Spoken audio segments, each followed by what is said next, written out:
इसे गुरु द्रोणाचार्य का गांव कहा जाता है। मुगल बादशाह अकबर के दौर में यह दिल्ली और आगरा का हिस्सा रहा, फिर दूसरे के हाथों में चला गया। अंग्रेज आए तो अंग्रेजों का हुआ, आजादी के बाद पंजाब का और बाद में हरियाणा का। खाली खेत खलिहानों से चमचमाती इमारतों तक का सफर, यह कहानी है गुरुग्राम की। देश की राजधानी से सटा एक ऐसा शहर जहां नौकरी करने और बसने का ख्वाब देश के कई लोग देखते हैं। गुरुग्राम जो पहले गुड़गांव था, उसकी कहानी की परतें जुड़ती हैं महाभारत काल से। ऐसा कहा जाता है कि ये गुरु द्रोणाचार्य का गांव था, जो कौरवों और पांडवों के गुरु थे। फिर अकबर के शासनकाल में यह दिल्ली और आगरा के गवर्निंग इलाकों में शामिल था। साल 1803 में जब अंग्रेजों और मराठा सरदार दौलत राव सिंधिया के बीच सुरजी अर्जन गांव संधि हुई, तो गुरुग्राम का एक बड़ा इलाका ब्रिटिश शासन के तहत आ गया। इस शहर में सबसे पहले एक कैवलरी यूनिट यानी घुड़सवारों की यूनिट को तैनात किया गया, जिसका काम सरधना की बेगम समरू की फौज पर नजर रखना था। 1857 की क्रांति के बाद यह शहर उत्तर पश्चिम प्रांत से ट्रांसफर होकर पंजाब प्रांत में चला गया।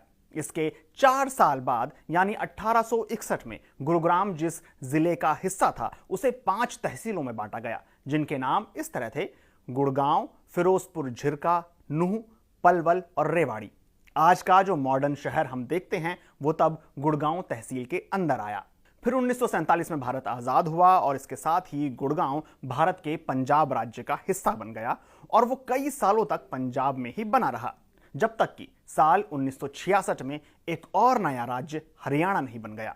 हरियाणा के बनने के बाद गुड़गांव इस राज्य के अंदर शामिल हो गया।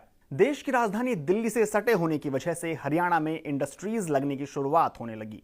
1970 के दशक में यहां कार बनाने वाली कंपनी मारुति की फैक्ट्री लगी और तब पूर्व प्रधानमंत्री इंदिरा गांधी के बेटे और कांग्रेस के नेता संजय गांधी की भी तस्वीरें सामने आईं, जिनमें वो मारुति की फैक्ट्री का दौरा करते हुए देखे गए।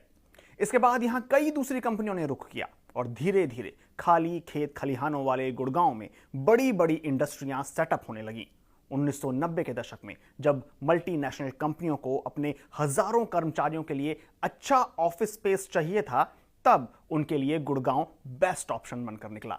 हालांकि फरीदाबाद जैसे इलाकों में भी कंपनियां जा रही थीं, लेकिन फिर एक फैसले ने जैसे गुड़गांव को इस रेस में बाकियों से काफी आगे लाकर खड़ा कर दिया।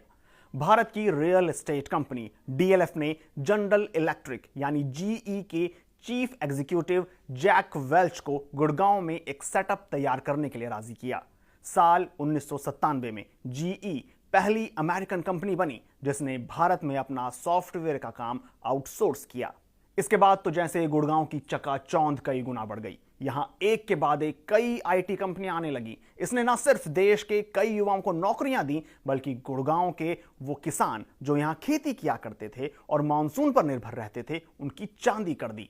साल 2013 में गुड़गांव के रहने वाले एक किसान करण सिंह ने बीबीसी को बताया था कि जब कंपनियां आने लगीं तो प्रॉपर्टी के रेट आसमान छूने लगे। ऐसे में किसानों ने अपनी जमीनें बेचनी शुरू की और वो रातों रात करोड़पति बन गए।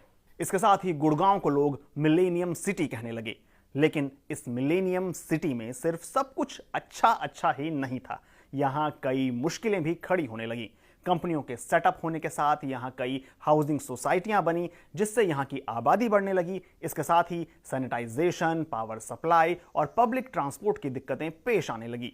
ट्रैफिक पर बोझ बढ़ने लगा और लंबे लंबे ट्रैफिक जैम लगने लगे। सरकारी आंकड़ों में साल 2011 की जनगणना के मुताबिक यहां की आबादी 15 लाख से ज्यादा बताई जाती है, जो कि बीते 14 सालों में अच्छी खासी बढ़ गई होगी।